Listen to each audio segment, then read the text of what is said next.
Ketika kita memandang insan, maka yang terpandang itu adalah Adam.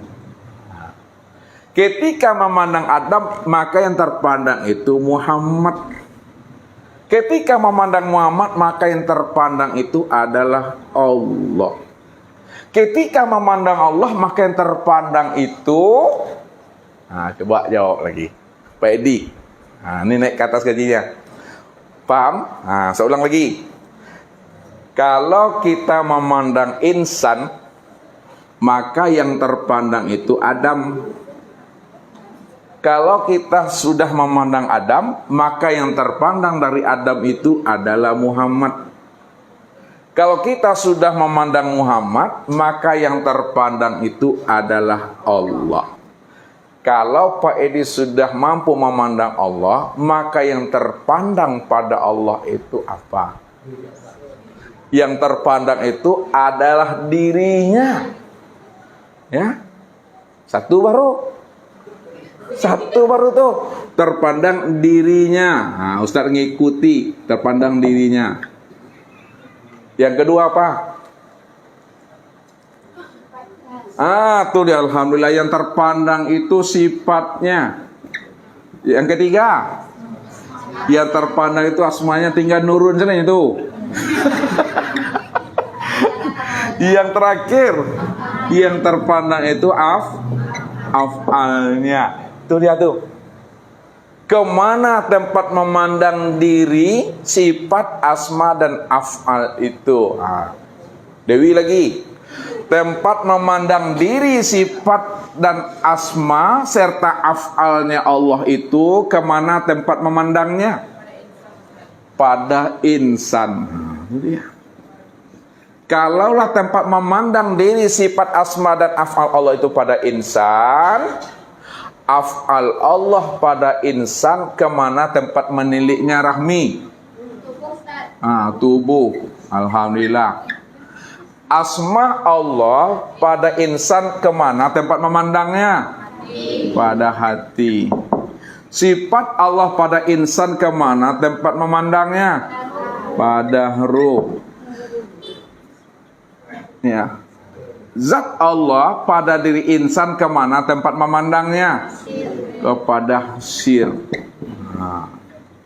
Kesimpulannya, tubuh, hati, ruh, dan sirnya insan, inilah yang dikatakan wujudullah. Ini yang katakan wujudullah. Apa artinya? Wujudnya Allah.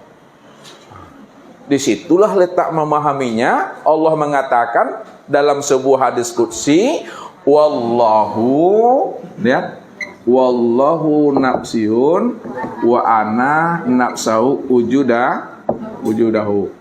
Apa artinya itu? Allah diriku dan diriku wujudnya Allah. Jadi siapa yang mengatakan itu? Tuhan itu sendiri yang mengatakan Allah itu diriku. Maksudnya apa tuh? Allah itu diriku. Allah itu nama daripada diriku ini,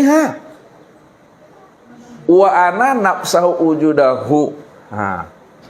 Dan diriku inilah wujudnya. Jadi bahasa makrifat dengan bahasa hakikat. Kalau bahasa makrifat, Allah diriku.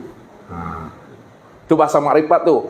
Allahnya didahulukan, Bapak Ibu. Allah diriku. Bahasa hakikatnya, dan diriku wujudnya Allah. Esa dia itu satu dia, Bapak Ibu.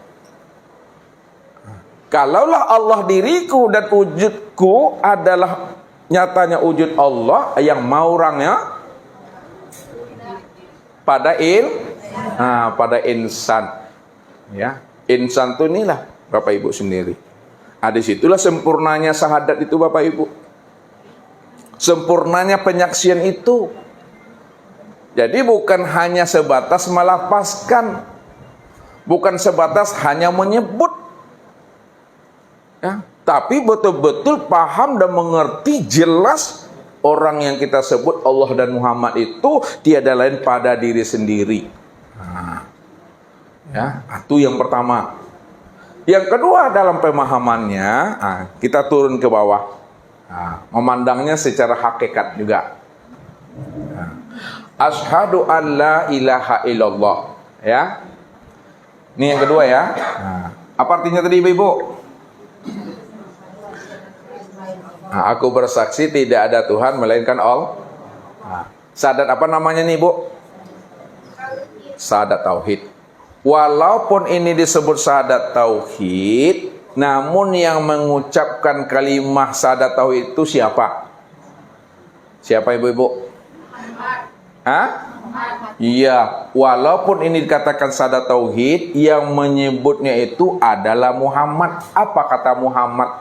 Aku bersaksi tidak ada yang nyata dan yang wujud melainkan hanya Allah. Itu kata Muhammad tuh. Sedangkan syahadat Rasul yang mana lapasnya Pak ala sebelah Pak Andre ini? Syahadat Rasul yang mana lapasnya Pak? Ini syahadat Rasul, tapi yang menyebutnya siapa? Allah. Yang menyebutnya Allah. Aku bersaksi kata Allah bahwa Muhammad itu adalah pesuruhku. Muhammad itu pesuruhku. Makna di balik itu sebenarnya, lihat makna di balik itu, diri yang zohir ini menyatakan diri yang batin. Lihat makna di balik kalimat itu sebenarnya diri yang zohir menyatakan diri yang batin. Dan diri yang batin juga menyatakan diri yang zohir. Muhammad menyatakan Allah dan Allah juga menyatakan Muhammad. Muhammad bersaksi kepada Allah, Allah juga bersaksi kepada Muhammad. Apakah Muhammad dan Allah itu dua wujud yang berbeda? Dua wujud yang berlainan? Tidak.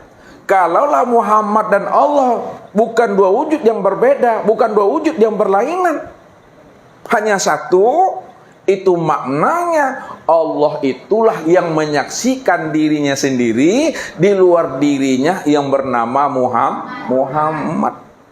Itulah maksudnya la sholata illallah, la yazkurullah illallah, la ma'bud illallah.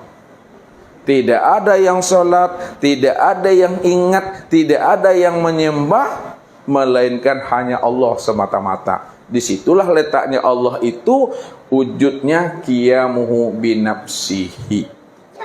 Pada makom itu Bapak Ibu, la sautan wala harfun itu.